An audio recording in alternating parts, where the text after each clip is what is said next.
Kebayang nggak sih kalau anak muda yang nggak punya kompetensi apa-apa tiba-tiba dijogrokin dalam apa hanya sekedar momentum politik aja untuk di legislatif, tapi dia nggak bisa berbuat apa-apa. Dia nggak tahu Nggak sebenarnya punya itu skill. betul. Dia nggak tahu permasalahan utama dari rakyatnya itu seperti apa. Jadi apa yang mau dia bawa begitu. Pengennya tuh Tual itu sebagai sebuah pusat ekonomi baru di Maluku Tenggara. Begitu. Di Kepulauan K ya? Di Kepulauan K. Jadi itu yang maksud Alia tuh, jadi kita tidak boleh menyempitkan pikiran bahwa Tual itu kecil. Tapi Tual itu besar, lebih besar daripada namanya. Audio Jungle.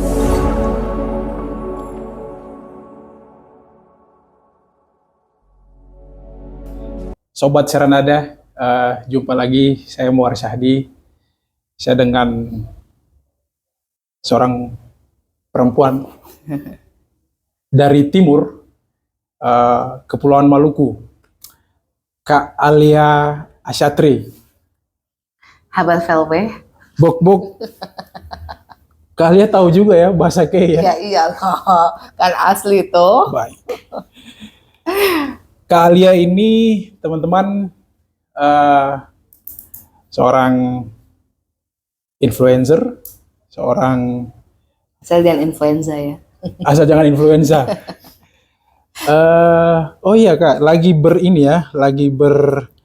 berproses ya Insya Allah. Doakan. di daerah. Amin. Kak Alia, Insya Allah. teman-teman doakan lagi berjuang untuk memposisikan beliau sebagai calon wakil ya Kak? Iya, Kak? Insya Allah. Calon wakil wali kota Tual. Kami punya satu tema agak serius, tapi ini karena ngobrolnya dengan seorang calon wakil wali kota, jadi ya biasa ini. Perempuan dalam pusaran politik lokal, Kak. Gimana sejauh ini Kak perkembangan komunikasi atau silaturahmi secara politik, Safari politik. Oke Kak, teman-teman pasti penasaran ya siapa sosok perempuan muda yang kita undang kali ini, yang Katong undang kali ini.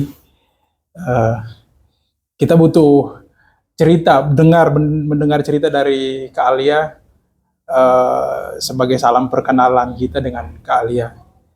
Besarnya di mana, mungkin latar belakang pendidikannya, berminat di organisasi atau enggak. Kak Alia boleh cerita sedikit tentang Ya, sebelumnya terima kasih Bang Mohar yang sudah invite Alia ke sini gitu. Ini merupakan podcast pertama Alia ngomongin tentang momentum pilkada hari ini. Baik. Dan memang kebetulan Alia itu banyak yang masih belum tahu, belum kenal begitu, maka kata orang kan tak kenal maka tak sayang begitu ya. Jadi makanya kita kenalan dulu begitu toh.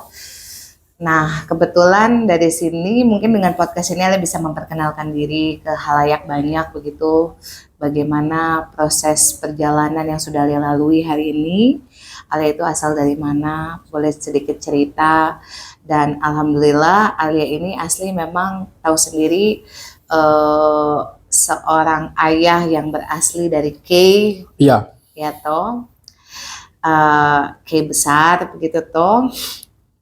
Nah, ada to-nya ya. Iya, T. Ya akhiran orang K kalau bicara itu kalau bukan to, T. Iya, T. Jadi bukan kebetulan sih takdirullah begitu, bahwa Alia terlahir dari seorang berdarah K dari Langgiar. Kan Abah sendiri kan asli Langgiar. Wafol. Ya toh. Hababa. Jazirah Selatan ya. Hababa itu kan langsung dari Sungai Ngafan toh. Jadi memang asli ini saya berdarah K. Makanya orang waktu umroh kemarin, orang Turki nih, Turunan K. Turunan Turki K. itu kepanjangannya turunan K. Ya tapi apapun itu begitu, Alia bangga sekali menjadi bagian dari darah K karena Alia melihat bahwa orang-orang K itu dedikasi tinggi, integrasi juga, integritas juga tinggi gitu. Jadi Alia rasa bahwa karakter orang K itu sangat kuat. Baik. Apalagi di social society-nya ya begitu. Jadi mereka tuh punya value dan Alia rasa bahwa Alia berdarah K ini bisa memiliki value yang sama seperti para leluhur orang-orang K, apalagi perempuan-perempuan K seperti itu. Dan itu dari pihak Aba, dari pihak ibu, alhamdulillah Alia lahir panggil itu ibu Umi atau Umi ya? Umi itu asli Bone Parepare. Bone. Parepare. Ya. Sulawesi Selatan. Sulawesi Selatan. Jadi kakek itu asli Bone, nenek itu asli Parepare. Ada kedekatan juga sama Pak Habibie. Oke. Iya, masih keluarga. Oh ya, keluarga. Pak Habibie orang Parepare. Betul. Jadi masih keluarga sepupu almarhum. Gitu, sama almarhum. Presiden kelima ya. Kelima ya setelah almarhum Pak Soeharto ya. Iya. Baik.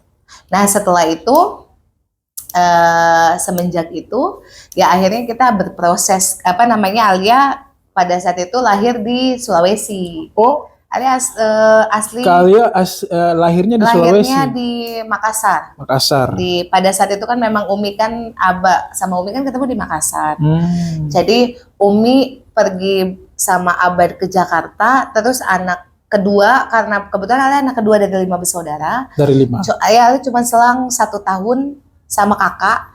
Jadi karena waktu itu masih keteteran ya, Umi tuh dosen hukum di Jakarta. Oke. Iya, kan dia lulusan Universitas Hasanuddin Makassar. Nah, kebetulan Aba dari UI, Umi Unhas. Jadi pada saat itu ketemunya di Makassar, nikah ke Jakarta, anak pertama lahir di Jakarta, anak kedua dilahirkan di Makassar. Jadi lucunya itu adalah kalau orang Sulawesi itu kan kalau ari-ari itu dibuangnya biasanya di tanah ya, digali. Kalau Alia tuh dapetnya di laut. Hanyutin. Tapi ada ya, ada yang kayak gitu. Ada yang kayak gitu. Ya jadi makanya mungkin dari situ karakter Alia yang maksudnya kayak ya sudah biasa berombak tuh. Oke. Sudah biasa di samudra yang luas begitu. Filosofinya lebih begitu. Ke ini. Ya bebas begitu bebas. Maksudnya kita tuh mengikuti arus begitu. Jadi tidak survive lah begitu. Itu kan keinginan orang tua toh. Jadi iya toh. Jadi akhirnya alhamdulillah di Makassar tapi tinggal besar di Jakarta. Oke. Dan SD, SMP, SMA sampai dengan kuliah S1, S2 itu di Jakarta. Berproses semua kegiatan semuanya di Jakarta walaupun masih suka bolak-balik. Sampai berapa tahun di Makassar? Sampai palingan beberapa bulan aja. Karena kan waktu itu numpang lahir ceritanya. Iya, ceritanya karena memang Umi kan keteteran, cuman beda 1 tahun sama kakak kan, dan Umi kan sendiri di Jakarta. Jadi daripada dia ribet segala macam ngasuh anak 2 begitu kan, masih usia yang maksudnya cukup umurnya juga masih muda begitu ya, mature adalah umur 25-26 pada saat itu mature, ya. Nah jadi agak keteteran, makanya kakak yang tinggal di Makassar Alia dibawa pulang ke Jakarta. Yang cowok kakak? Yang cowok, iya. Makanya Alia ketemu lagi sama kakak tuh waktu Alia masuk SMP.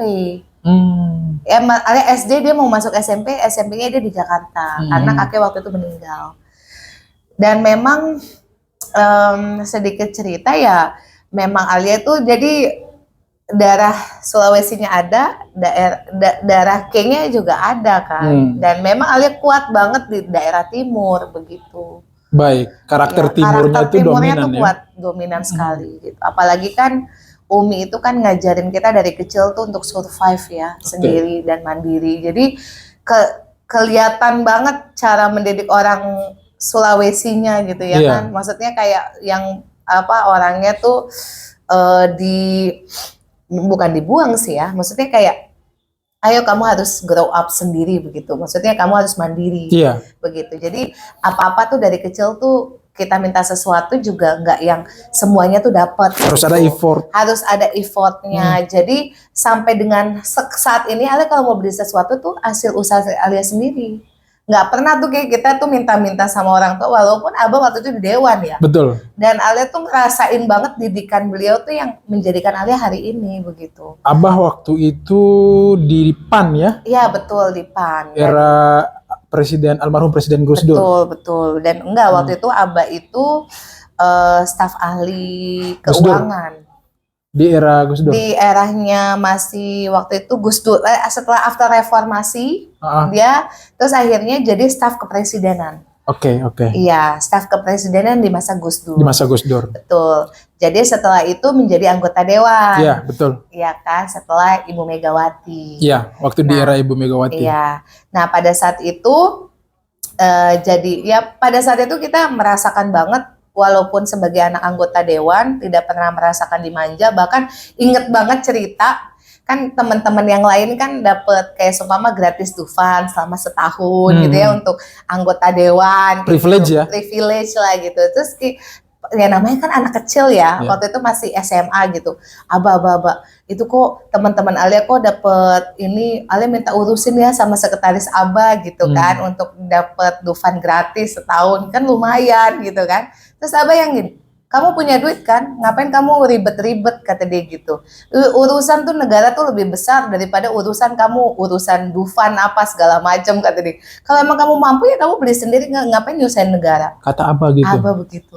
Itu benar-benar Alia kayak, ya akhirnya kita nggak pernah bisa berharap bahwa Abah ini, ya maksudnya dia tuh selalu kayak kita tuh mau pinjam villa, waktu itu kan kita punya dapat privilege juga villa DPR ya. Iya. Di puncak gitu, kayak Abah urusin, kamu ngapain sih kalau selama kamu punya duit ya kamu ngapain nyusahin, uang negara tuh bukan cuma buat kayak gitu. Jadi kayak yang dari kecil tuh kita memang tegas dididik ya kita tuh dididik bahwa kita tuh nggak boleh menye-menye begitu, manja gitu. Jadi kalau punya sesuatu ya kamu usaha sendiri, ngapain kamu melibatkan negara untuk pencapaian kamu. Apalagi itu kan pencapaian bukan berdampak buat banyak orang, betul, tapi kan buat diri kamu sendiri begitu. Beda hal kayak seumpama isu-isu yang lebih strategis yang berdampak banyak orang, mungkin ya maksudnya kan negara bisa hadir di situ gitu. Tapi kan ini kan keinginan kamu sendiri, ini kan mengentertain diri kamu sendiri. Kenapa harus negara yang menunjang itu begitu, sedangkan kamu mampu di situ. Berbanding terbalik ya dengan praktek bernegara saat ini. Betul, maksudnya kita tuh nggak mendapatkan privilege seperti orang-orang hari ini begitu, karena memang didikan Abah itu tegas dari dulu, dan Alia merasa banyak belajar dari beliau, karena sampai akhirnya orang menghormati beliau dengan respect, maksudnya prinsip beliau, idealisme beliau, bahwa sampai dengan hari ini bahkan Alia masuk ke PAN juga kan, kalau kita ngomongin tentang organisasi itu bukan karena beliau. Alia tuh dulu sempat masuk di partai yang lain, OKP begitu ya, kepemudaan gitu, saya partai yang lain, dan dia kayak ya udah kamu nikmatin aja, karena memang dia tidak pernah mengarahkan Alia harus ke sini, Alia harus ke sini, Alia harus ke sini. Jadi ketika Alia masuk ke dunia politik pun itu organisasi ya, maksudnya masuk ke OKP dan sebagainya, memang sih tangannya Abah waktu Alia di HMI. Jadi termasuk pernah training HMI ya? Jadi waktu 2006 ingat sekali, waktu itu lagi zaman kuliah dan Alia tidak mau berkontaminasi dengan politik di kampus. Pada saat itu, tapi Alia memang aktif di kampus, tapi Alia tidak pernah aktif di wilayah politik kampus. Nah, pada saat itu Abah menjadi anggota dewan, saat itu dia titipan lah Alia gitu di senior-senior HMI gitu. Dan itu, jadi beliau itu tuh tidak pernah mengarahkan Alia ke harus begini. Tapi starting awal itu selalu dia yang pegang kendali. Beliau yang memicu. Betul. Kayak sama Mama Alia masuk di UI, waktu itu kan Alia kan lulus juga di universitas lain. Ya, di negeri juga. Dengan proses yang maksudnya ya kita bisa head to head lah begitu. Tapi pada saat itu Abah bilang, saya ridhonya kamu jadi sastra Arab UI. Sastra? Arab UI. Arab? Iya. Tatakallamu al-lughatul arabiyyah suwaya. Jadi pada saat itu memang ridhonya beliau. Jadi Alia tuh sampai kan dulu cita-cita tuh Alia kan anak IPA. Oke. Alia tuh pengen banget kayak teknik elektro. Oke. Ya, maksudnya bener-bener yang cowok banget gitu kan. Kayak kedokteran. Cuman kan Alia pikir, oh, Alia IPA kedokteran, aduh pusing lagi ya. Maksudnya kayak nggak kuat dengan, kita kan capek 12 tahun belajar full begitu kan ya, SD, SMP, SMA begitu kan. Dari dasar Tiba-tiba, ke menengah. iya, tiba-tiba kita disuruh lagi kedokteran yang harus fokus. Pada saat itu kan kita masih zaman SPMB, nggak ada lah yang jalur swasta begitu kan. Tidak ada pilihan kecuali SNPTN. Jadi pada saat itu Alia realistis aja lah gitu. Alia pilih ya palingan Alia mau teknik lah begitu. Terus Abah bilang gini, nggak, saya nggak mau. Pokoknya saya ridho kamu sasa Arab. Wih. Oke, IPA. Iya. Sebelum kita lanjut ke sana, Iya. IPA ini sepenggal Sulawesi Selatan ya. Iya. Apa tadi? Bone. Bone. Agak kareba. Baji-baji. Baji-baji. Nah, ini menarik karena beberapa anak sebutlah blasteran ya. Iya. IPA K Sulawesi. Iya. Itu tidak akrab dengan bahasa lokal mereka. Iya kan? IPA tadi ngomongnya Valbehe, Iya. bahasa K, Iya. agak kareba. Gue tanyakan IPA Baji-baji. baji-baji. Nah, terus sampai dicerita IPA Kak Alia di sastra Arab. Dan itu menarik. Iya. Jadi bukan hanya pengetahuan bahasa lokal, tapi ada Internasional ya. iya, ada internasional. Sebutlah bahasa Arab itu sebagai bahasa internasional, termasuk bahasa Inggris ya, pasti. Nah, kalau IPA sendiri setelah dari kampus ya bisa melanjutkan cerita IPA, perkenalan IPA dengan dunia organisasi selain HMI Iya. itu apa gitu? Jadi makanya starting awalnya itu adalah ketika Abah memutuskan Alia disuruh sastra Arab. Setelah itu Alia masuk sastra Arab kan? Iya, di karena UI. memang di UI. Tahun? Karena 2006. Oke. Jadi pada saat itu pokoknya saya nggak mau kamu nggak usah kuliah kalau kamu nggak ngambil sastra Arab. Padahal pada saat itu Alia masuk di universitas negeri lainnya, Nah, diterima. alasannya apa IPA sampai Abah ya? Abah Wajib gitu ya. ngotot gitu. Karena- IPA harus ngambil sastra Arab. Karena mungkin Abah merasa bahwa peradaban Arab itu luas. Oke. Secara peradaban ya. Bukan karena Abah itu orang Arab ya. Ya maksudnya mungkin karena orang Arab juga dan dia merasa bahwa anaknya itu harus ada yang jago bahasa Arab. Oke. Gitu. Jadi dia tuh kayaknya semua cita-citanya gitu semuanya tuh kayak dikasih ke Alia gitu. Dan jadi ketika Alia berproses sebagai ya udah Alia bilang ya udah Alia ikutin Abah kan. Walaupun Alia sebenarnya lemah di dalam bahasa. Baik. Ya, Alia merasa bahwa Alia kan anak IPA. Alia kan Baik. tidak hafal, maksudnya kayak tidak menguasai hafalan.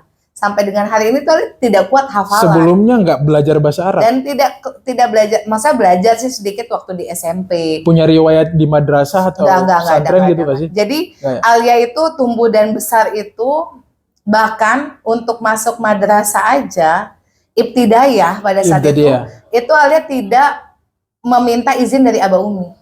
Oke. Jadi itu kayak second school Alia. Oke. Jadi kayak paginya Alia negeri, siangnya itu Alia madrasah ibtidaiyah. Jadi dipikirnya Abah sama Umi Alia tuh main. Oh. Sampai akhirnya pas apa namanya pas terima rapor, dia kaget kalau Alia selama ini tuh Alia sekolah. Serius? Serius. Di ibtidaiyah. Ibtidaiyah. Jadi itu lucu sih. Jadi dan mereka kaget pas Alia ranking 1 kan Oke. di madrasah gitu. Jadi ini maksudnya intermezzo aja sih. Iya. Nah pada saat itu makanya pas dia pengen banget sasara, pokoknya anak saya harus ada yang bisa secara literatur apa segala macam menguasai. Cuman Alia pikir ya udahlah ini kan Alia rasa ini keinginan dari orang tua, ya udahlah Alia jalani. Nah pada saat proses itu tiba-tiba Abah juga mengarahkan Alia tiba-tiba ke HMI. Oke. Pada saat itu kan Alia itu kan kayak anak burung dalam sangkar ya.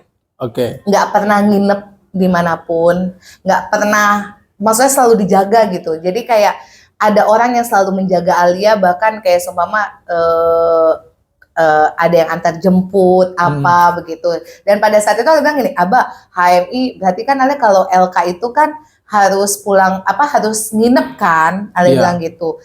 Emang Abah boleh Alia suruh nginep gitu kan? Alia sampai kasih pertimbangan itu saking Alia tuh nggak mau berorganisasi politik karena bukan wilayah Alia merasa Menurut gitu. IPA ketika itu HMI itu beririsan dengan politik. Iya betul ya, Oke. maksudnya kan Alia pikir kan bahwa maksudnya ini udah politik kampus begitu kan, Baik. gitu. Jadi dan apalagi kan pada saat itu kan ada Dipo lah, ada MPO lah, jadi kayak di kampus itu tuh kayak Alia tuh anak sastra Arab, tiba-tiba masuk di HMI itu jadi kayak agak kaget begitu loh. HMI mana IPA?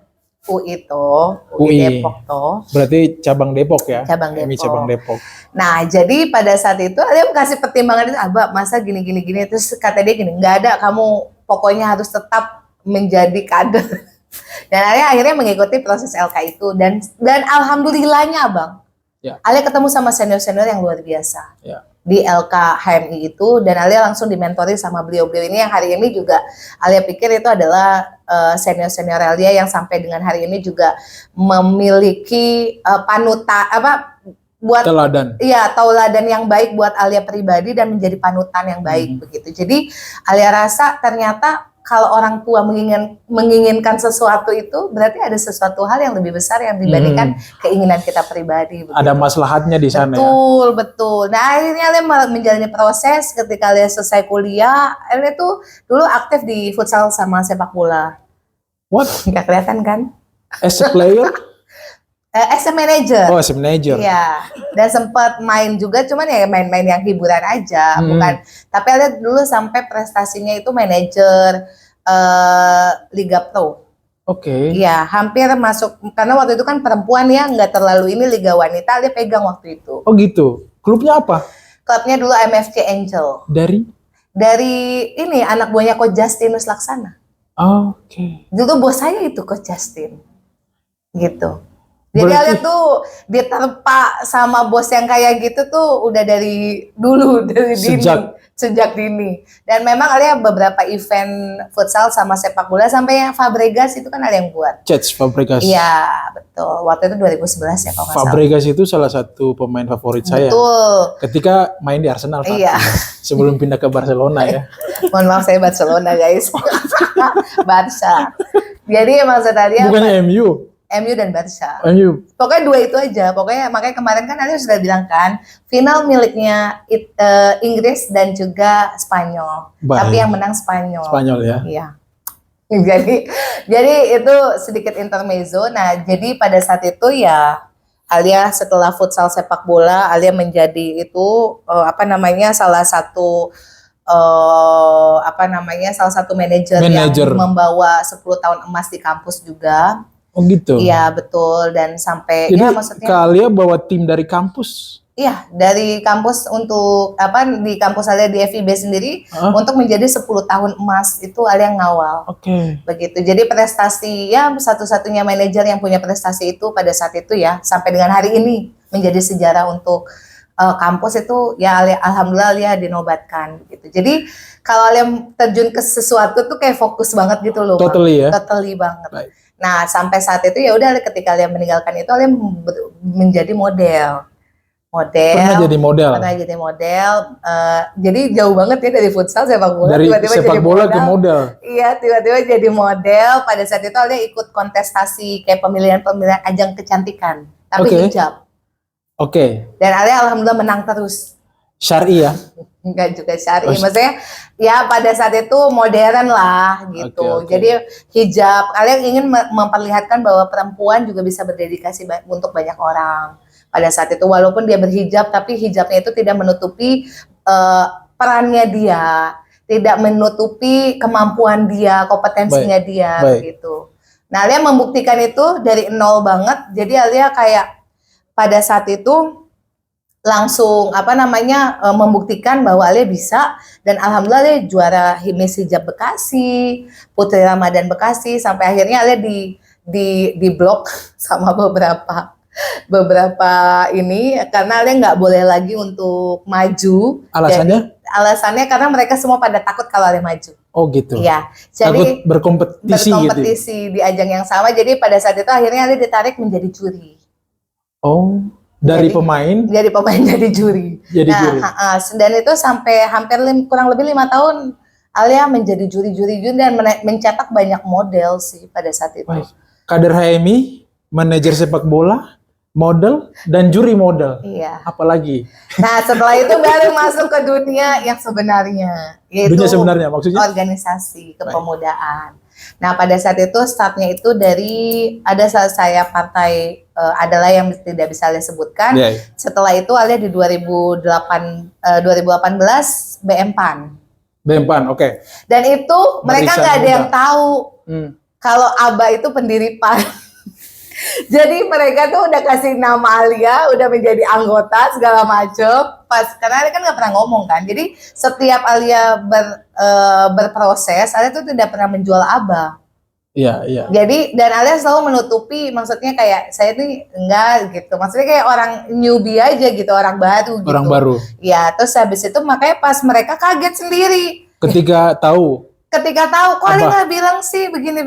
Cuman Alia bilang, ya ngapain kan Alia mau berproses dari awal itu waktu di Bempan. di BEMPAN. Sampai sekarang Kak Alia masih di Bempan. Alia waketum BEMPAN. Waketum ya. Bidang? Di membawahi beberapa ini kan, direktorat Oke. kepala bidang kan. Nah, pada saat itu jadi sebelum Alia pada saat akhirnya BEMPAN ya Alia masuk menjadi jubir muda PAN. Oke. Tapi sebelum Alia BEMPAN Alia berproses di KNPI sampai dengan periode hari ini. KNPI. Iya, betul. KNPI ini sekarang ada banyak versi loh. Banyak versi sih. Cuman ada kan yang di Kak Alia di Tumriano mana? tuh. Tumriano Panjaitan. Oriano Panjaitan. Tum ini pengurusnya Tum nih. Iya, dan sekarang Tumriano. jadi ketua bidang tuh, Mm-mm. sana DPP KNPI, terus abis itu waketum BEMPAN, terus berproses menjadi hari ini ya sekarang sedang berproses di pilkada begitu. Baik.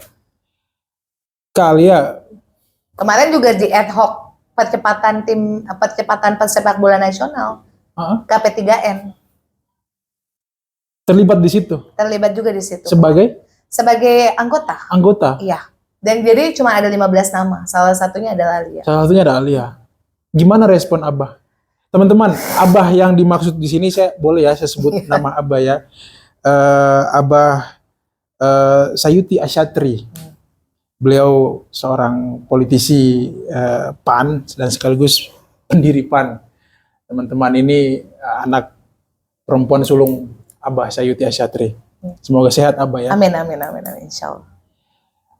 Kak Alia, setelah sederet pengalaman, dedikasi di beberapa wadah yang Kak Alia sebutkan tadi, kemudian memilih untuk terjun ke, kalau nggak salah 2019 pernah berkontestasi ya sebagai caleg. Betul. Pernah diundang kan? Betul. Di Tebet kalau nggak salah. Iya dong. Aduh, sebuah cerita ya. Jadi sebagai caleg PAN waktu itu. Iya betul. Di DPR RI ya. DPR RI. Kenapa memilih jalur politik, Kak? Iya itu sekali lagi ya. Pada saat itu ada peluang. Bukan karena Abah adalah seorang politisi. Ya pada saat Salah itu satunya. dia enggak sih, dia niatnya baik. Pada saat itu kamu coba dulu. Oke, kata Ya Abah. dia bilang kamu harus coba gitu. Gagal itu pasti. Maksudnya dalam artian gini, kita tidak bisa menghindari kegagalan. Setuju. Begitu toh. Jadi kalau memang Allah menakdirkan kamu gagal, ya udah kamu terima aja gitu. Tapi yang penting kamu sudah mencoba begitu bahasanya. Jadi pada saat itu Alia sebagai representasi perempuan, Iya. karena kan waktu itu kan 30% ya perempuan agak kesulitan gitu. Jadi Alia pada saat itu ya udah Alia jadikan itu sebagai momentum pembelajaran. Iya. Ya kan, dalam hal proses yang politik praktis gitu toh. Karena sebenarnya gini, Ali itu dari kecil itu sudah terbiasa dengan isu-isu politik tuh udah bahan sehari-hari di meja makan. Oke. Ya, jadi kayak Aba tuh sudah mendelivery pemikiran-pemikiran secara apa ya, keilmuan ya. Tentang politik, tentang geopolitik, tentang hukum, tentang filsafat, tentang kedokteran, Dan semuanya itu ada diproses ketika kita di meja makan setiap hari. Dan itu menarik. Dan itu bahasa itu bukan menjadi bahasa khusus buat kita. Itu dikonsumsi Dan secara itu intens selalu, ya. iya betul. Umi kan pakar hukum kan, karena Baik. beliau juga dosen kan. Iya. Dan Abah Umi juga sampai sekarang masih ngajar. Umi. alhamdulillah setelah Alia udah melahirkan Alia dia enggak, jadi pas lagi ngandung Alia tuh lagi ngajar-ngajarnya. Lagi ngajar. Iya gitu. Jadi ya mungkin ada sedikit-sedikit ininya ya. Iya. Nah jadi makanya kayak semua ada masalah apa, ngomongin di meja makan tentang kasus hukum ini delik ini begini secara hukum begini. Jadi itu sudah, maksudnya bukan menjadi sesuatu hal yang baru buat Alia dan adik-adik ataupun kakak begitu. Jadi kita tuh udah biasa membangun keilmuan itu dari diskursus dari ruang pertemuan keluarga. Begitu. Jadi ya kayak keilmuan filsafat dan sebagainya sudah Alia adopsi dari situ. Dan ketika Alia maju di Pileg kemarin ya bukan menjadi sebuah yang ujuk-ujuk kesulitan, maksudnya dalam artian bahasa-bahasanya terlalu sulit atau segala macam, karena Alia merasa bahwa Alia ini lahir dari orang politik. Dari begitu. Suasana yang dibangun Abah dan Umi di rumah ya. Betul. Jadi bukan sesuatu hal yang baru buat Alia begitu. Hanya sebagai implementasi, sebagai bahwa hari ini sudah menjadi politik praktis begitu. Ya. Kan kalau kemarin kan hanya sebagai gagasan, ide dan sebagainya kan. Sebagai wacana. Betul. Hari ini kan Alia sudah masuk di ruang lingkup yang kerja nyata. Yang praktis. Jadi Alia rasa bukan sesuatu hal yang baru. Tapi memang secara praktis hal yang baru. Tapi itu kan sebagai, menurut Alia adalah sebuah pembelajaran. Momen baru. Saya membayangkan Umi yang berlatar belakang hukum, pakar hukum, terus Abah yang secara gagasan dan gerakan beliau itu adalah politik, itu menjadi satu perdebatan atau percakapan menarik di meja makan. Banget. Apalagi tambah kedokteran. Iya. Dua-duanya ini adalah sebenarnya salah jurusan. Oh gitu. Abah sama Umi tuh pengen banget jadi dokter. Oh gitu. Iya, tapi mereka nggak kesampaian. Jadi akhirnya yang satu insinyur, yang satu Abah kan hukum. Abah kan teknik sipil. Sepantaran Bang Akbar ya? Betul. Enggak, di bawahnya. Oh, di bawah Bang Akbar. Junior. Di UI ya? Di UI dan teknik Fakultas juga. Teknik UI. Iya, Bang Akbar itu lulusan teknik sipil. Teknik UI, betul. Jadi lucu kan, jadi kan mereka tuh kalau ngomongin kedokteran sama. Tapi kalau kayak ngomongin tentang perdebatan masalah politik sama hukum tuh, tapi mereka tuh berdua tuh komplimen. Kalau menurut Alia, saling melengkapi. Karena kayak seumpama pandangan-pandangan yang Abah butuhkan kan kadang-kadang kan pandangan secara hukumnya, dan itu Umi bisa menjelaskan. Begitupun sebaliknya secara gimana sih rules kebijakan yang dibangun dari sisi politiknya begitu, dan itu bisa diadopsi sama Umi. Oh berarti nalar berpikirnya secara politik, cara pandang politiknya seperti ini begitu. Dan itu Kak Alia sama abang-abang dan adik-adik yang lain menyaksikan, mendengar, menyimak di situ. Dan kita diskusi pasti Abah sekali-sekali diminta pendapat. Betul, pasti lempar isu. Pasti kamu udah baca nggak tentang ini begini dia gimana ya? Udah paham banget lah Abah tuh. Waktu saat makan, Abah tuh paling suka diskusi begitu sambil makan apa gitu? Atau Ipa sendiri, Kak Alia sendiri? Ikan lah. Ikan. Bahkan sampai sekarang nggak pernah makan yang lain selain ikan. Selain ikan. Iya. Iya, orang Kei ya. Orang Timur ya. Iya, orang Timur. Pasti sukanya ikan. Ikan apa? Abah tuh ikan tuna, ikan apa sih tuh? Apa namanya, ikan kakap. Maksudnya intinya pokoknya yang pasti ikan laut. Maksudnya nggak pernah dia makan ikan air tawar nggak, pasti air laut. Jadi Abah tuh terbiasa, dia tuh nggak suka yang lain kayak pokoknya kalau ayam tuh terakhir. Oh gitu. Iya, kalau emang benar-benar pilihan alternatif. Iya betul. Kayak daging tuh masih yang ini. Cuman yang paling utama tuh ikan. Selalu di rumah pasti ada ikan. Karena menarik kalau obrolan di atas meja tentang politik, hukum, filsafat, terus ada makanan kesukaan di sana, ya kan?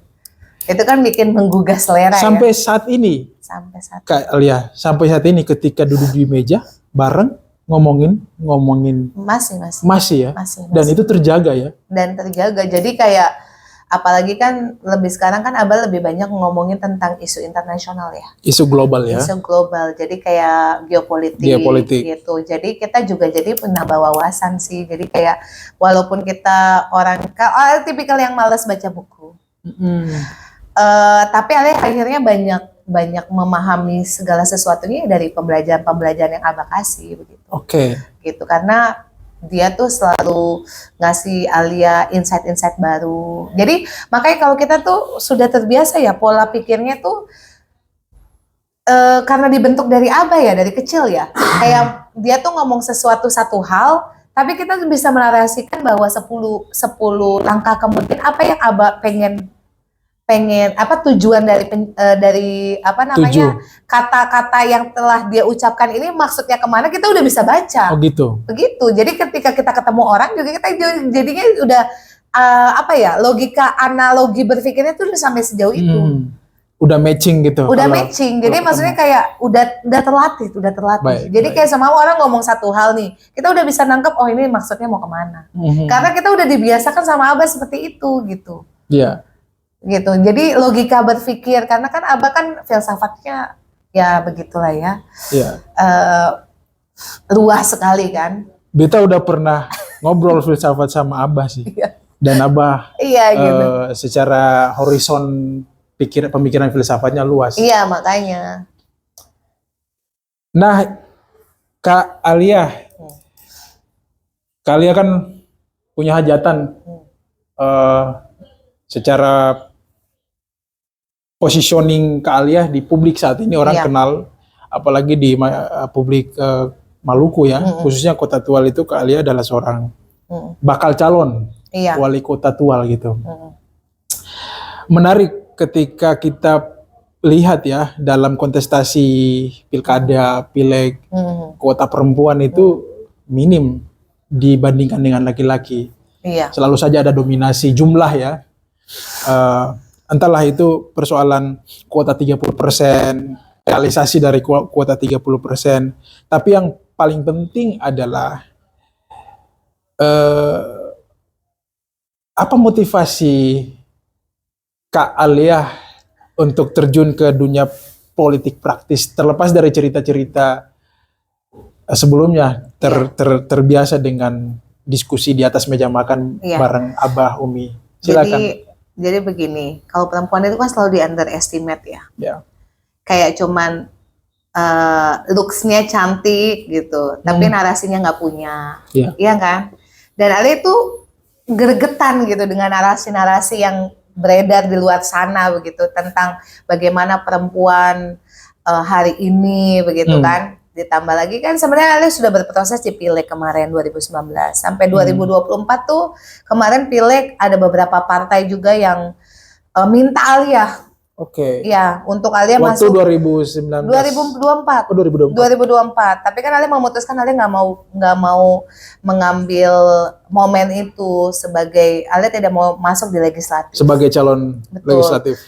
Dari situ Alia sampai berdoa sama Allah. Alia sampai umroh untuk memutuskan Alia nih pileg atau enggak, tapi hati Alia nggak di situ. Karena Alia di situ merasa bahwa anak muda nih lebih cocok di eksekutif.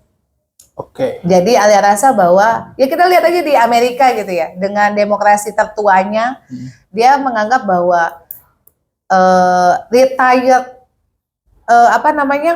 masa-masa dia retired momennya dia itu adalah ketika dia sudah tua dan dia itu masuk ke legislatif sebagai senator. Iya tuh. Setelah berkontestasi di eksekutif. Di eksekutif. Masa tuanya tuh selalu end up-nya tuh sebagai legislator. Kalau di Amerika. Jadi dia menganggap bahwa ternyata sebenarnya tuh anak muda itu lebih cocok di eksekutif dibandingkan legislatif. karena helikopter view-nya sudah terbangun. Hmm. Iya toh, apalagi kan kalau kita ngomongin tentang legislatif itu kan pasti perumusan undang-undang, Ya, tata kelola keuangan dan pengawasan, sebagainya, pengawasan, budgeting. begitu toh. Jadi ada rasa hanya orang-orang yang bisa kompeten di situ, yang bisa menguasai jalur-jalur itu. Kebayang nggak sih kalau anak muda yang nggak punya kompetensi apa-apa, tiba-tiba dijogrokin dalam apa hanya sekedar momentum politik aja untuk di legislatif, tapi dia nggak bisa berbuat apa-apa. Dia nggak tahu Nggak sebenarnya punya itu skill. betul, dia nggak tahu permasalahan utama dari rakyatnya itu seperti apa. Jadi apa yang mau dia bawa begitu. Jadi Alia rasa, oh ternyata kita ini anak muda itu harusnya masuk ke dunia yang memang pentingnya itu adalah maksudnya dunia-dunia secara teknis begitu, lebih memahami masyarakat, lebih berdampak pada masyarakat. Jadi pada saat itu Alia selalu berpikiran enggak, kayaknya gue end up baru di legislatif. Tapi gue hari ini gue butuh eksekutif, pengalaman itu. Nah pada akhirnya ya palingan kepikiran waktu itu, kayaknya Alia maunya Alia maunya eksekutif aja. Alia bilang Alia nggak mau legislatif. Jadi pada saat itu Alia menolak semua ajakan-ajakan partai untuk masuk ke Dipilek dengan konsistensi Alia itu. Alia pikir Alia mendingan staf Alia menteri kah atau apakah gitu. Yang Alia pikir ya langsung bekerja secara eksekutif begitu. Nah secara eksekusi begitu. Nah pada saat itu tiba-tiba ada pandangan, Alia harus pulang ke daerah nih gitu. Dan Alia rasa ini adalah momentum yang paling tepat. Alia dan apalagi hari ini kan Gibran sudah memberikan ruang sebesar-besarnya buat anak muda. Oke, waktu pilpres. Di pilpres kemarin bahwa pilkada itu juga harus linear dengan pemerintahan pusat. Oh enggak, Gibran udah mengawali di Solo ya? Betul. Dan Alia rasa kan dengan kompeten, maksudnya dengan narasi yang sekarang sudah berjalan bahwa hari ini pemerintahan pusat diisi sama anak muda, harusnya linear juga dengan kepala-kepala daerah yang ada di 30-an provinsi ini begitu. Jadi harusnya memang ini momentum yang sangat tepat bahwa anak muda ini harus diisi. Karena kalau bukan 2024 hari ini, kota atau kabupaten yang tidak diisi anak muda itu akan ketinggalan di 2029. Menurut Kak Alia Menurut Alia begitu, karena bukannya apa-apa lagi, karena udah linear dari pusat begitu. Kalau sampai kita baru bergeningnya, kalau kita mulai startingnya baru nanti di 2029, 5 tahun ke depan. Betul, kita itu akan ketinggalan dengan kabupaten kota yang lain yang sudah diisi anak muda. Gitu, karena kan pasti programnya kan lebih menyasar pada bonus demografi kan hari ini. Dan Alia rasa itu peluang yang lebih tepat adalah ya memang hari ini adalah waktunya anak muda untuk ikut kontestasi. Alia pikir begitu. Tapi kan kontestasi anak muda ya tidak hanya sebatas dia harus muda terus tiba-tiba diojok jadi kepala daerah, tapi kan juga harus punya kompetensi dan maksudnya dalam artian juga harus punya sesuatu yang bisa dia bawa. Punya begitu. Modalitas ya. Betul, begitu. Gak hanya syarat dengan punya uang aja, tapi dia juga harus syarat dia bisa membangun daerahnya dengan kapasitas yang dia punya. Nah, gitu. Dorongan awal itu dari Abah atau dari yang lain? Dari orang lain sih sejujurnya. Dari orang lain, mungkin karena mereka tahu hari ini Alia sudah banyak kerja-kerja sosial. Oh gitu. Betul. Jadi Alia kan selama ini kan Alia lebih banyak menjadi aktivis sosial dan mereka menganggap bahwa Alia kenapa nggak berperan di daerahnya sendiri? Oh gitu. Kenapa harus berperan di daerah orang yang notabene bukan keluarga di sini? Itu alasan Kak Alia harus terjun ke dunia politik praktis dan itu di Kota Tual ya? Betul, jadi pada saat itu ada pertimbangan buat ke Abah bahwa minta Alia untuk terjun ke Tual, daerah negeri sendiri. Pada saat itu Abah ya bilang kasih ke Alia dengan syarat ya kamu kalau kalau memang ini jalan Allah buat kamu, kamu sekarang berdoa, kamu segala sesuatu dimulai dengan kuasa Allah dulu, begitu. Jadi kamu lihat kalau kamu dimudahkan berarti memang itu jalan kamu. Pada saat itu Abah memberi syarat itu, jadi nggak ujuk-ujuk tiba-tiba dengan narasi, dengan emosional Alia begitu, ya kan? Maksudnya untuk masuk di kota tua, enggak, itu proses yang panjang. Melalui proses panjang ya? Melalui proses yang panjang, dan Alia rasa itu semua tuh sudah menjadi jalan Tuhan sih. Begitu Alia bisa masuk di kota tua. Nah, Kak Alia, menariknya ini, Kak Alia adalah seorang perempuan ya, dan cerita awal Kak Alia adalah seorang blasteran Arab, ya, K, ada Bugisnya di sana ya. Kita lihat sosok-sosok seperti perempuan blasteran kayak, ya sebutlah Kak Najwa, Kak Nana, Kak Najwa Shihab, ada beberapa yang saya kenal yang concern di isu-isu politik ya. Iya. Kalau Kak Nana kan jurnalis ya, tapi memang ketika menyebut nama Kak Nana, orang pasti tahu ini satu perempuan yang hebat, cerdas, dan blasteran. Iya. Penerimaan masyarakat di sana, Kak Alia, tentang orang ini, orang peranakan gitu. Apalagi Kak Alia perempuan. Iya. Nah, ini menarik diperbincangkan ya. Ini menarik untuk disampaikan. Di mana-mana orang mulai apa istilahnya itu? Menarasikan, menyebar isu politik identitas dan lain-lain. Itu gimana nih? Kalau menurut Alia pribadi adalah kita tidak melihat dia dari mana, dia asal dari mana, selama dia ingin punya tujuan yang mulia, betul, dia punya kompetensi dan dia ingin membangun negerinya, kenapa enggak gitu? Kenapa kita harus maksudnya selalu terbelenggu dengan dia begini, dia begitu, dan dia begini? Alia rasa kota tua itu milik semua orang. Siapapun yang memiliki tujuan yang mulia, Alia rasa itu tempat semua orang untuk sama-sama berkompetisi untuk meyakinkan orang bagaimana dia ingin membangun negerinya, seperti itu.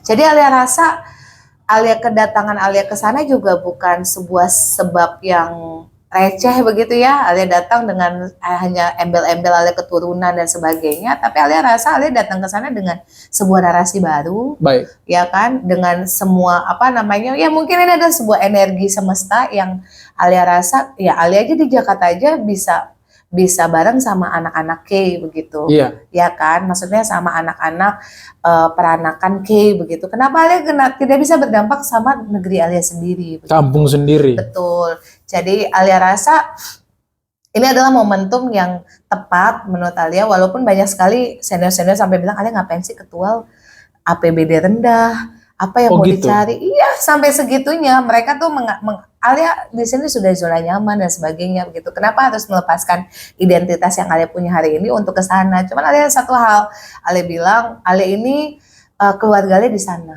Yeah.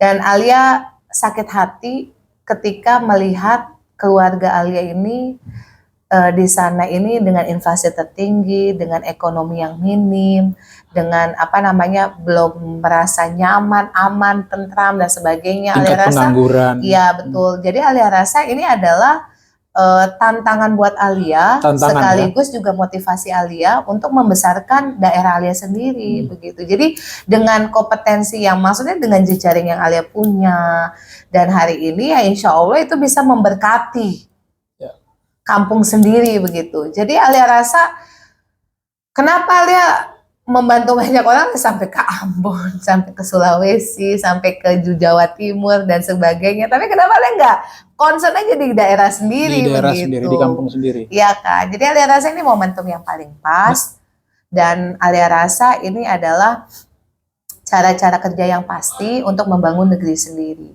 Iya. Begitu. Terlepas dia siapapun itu ya, karena Alia rasa Tual ini dibesarkan dengan hukum adat yang luar biasa, dengan perempuan-perempuan hebat, Nendit Satmas dan Nendit Somar, yang Alia rasa energi ini yang luar biasa. Energi dari tokoh perempuan. Dari dua orang tokoh perempuan ini, dan Alia rasa ketika Alia masuk di dalam negeri Tual sendiri pun, Alia rasa ini adalah keberkatan dari energi tadi. Tual dan Maluku Tenggara ya. Betul. Last question. Ya. Kak Alia.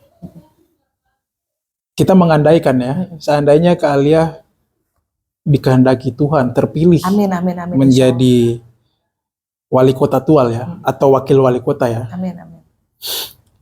Apa visi, ini sekaligus sebagai closing statementnya Kak Alia deh, visi penting yang Kak Alia lihat bisa sesuai dengan pembangunan kota Tual hari ini? Iya, yang pasti Alia melihat banyak, sebenarnya gini, top priority sebuah daerah itu kan adalah pendidikan ya. Pendidikan. Ya kan? Selain ekonomi, pendidikan, Kesehatan. itu kan menjadi sebuah muatan yang priority ya, sama kesehatan gitu. Alia rasa ini narasi yang harus menjadi urgensi untuk pertumbuhan ekonomi di Kota Tual. Jadi kalau apa yang bisa kita harapkan jika SDM-nya juga masih tidak linear begitu, dengan kepentingan cita-cita leluhur begitu. Oh gitu. Ya toh, maksudnya kan secara pendidikan mereka prasarananya juga tidak tercukupi, tidak terfasilitasi. Apa yang mau kita Aksesnya terbatas. Betul, apa yang mau kita harapkan dari situ begitu. Jadi ya memang harus ada reform ya untuk untuk pendidikan. Reform gitu. ya? Ya betul, karena memang hari ini besarnya sebuah daerah ya dari pendidikan yang sudah bisa dijangkau dari daerah tersebut, ya kan, akses pendidikan tadi, bagaimana kualitas, nggak hanya kan kalau kita ngomongin SDM ya juga harus ada sarana prasarananya juga yang bisa memfasilitasi bahwa pendidikan itu tersalurkan, terdelivery begitu. Jadi kita harus melihat dari hulunya juga begitu. Nah setelah itu ya kita harus mengembangkan bahwa Alia itu cita-cita banget Kota Tual itu sebagai hub. Jadi dia tuh terintegrasi dari kabupaten-kabupaten sekitarnya dan dia menjadi Singapurnya. Singapura, miniatur Singapura. Miniatur Singapura yang ada di Maluku. Jadi si Tual ini mengintegrasikan semua kabupaten-kabupaten yang ada. Jadi kita fokus di pelayanan jasa, kita punya hotel yang bagus, kita punya mall begitu. Jadi orang tuh semua buang duit ke kita. Begitu, itu yang Alia cita-cita besar Alia ya. Jadi Alia tuh pengennya tuh Tual itu sebagai sebuah pusat ekonomi baru di Maluku Tenggara, begitu. Di Kepulauan K ya? Di Kepulauan K. Jadi itu yang maksud Alia tuh. Jadi kita tidak boleh menyempitkan pikiran bahwa Tual itu kecil, tapi Tual itu besar, lebih besar daripada namanya. Tual itu lebih besar daripada namanya. Iya. Kak Alia, ini sudah beberapa menit, nyaris sejam lebih kita ngobrol ya. Dan itu satu insight bagi teman-teman yang ingin berdiskusi, bertanya, mengundang Kak Alia untuk bicara lebih detail tentang konsep pembangunan perempuan dan dalam pusaran politik lokal. Ya, Kak Alia sebagai bakal calon wakil wali kota Tual, kami doakan ya, semoga Allah mengijabah segala doa, ikhtiar, dan berujung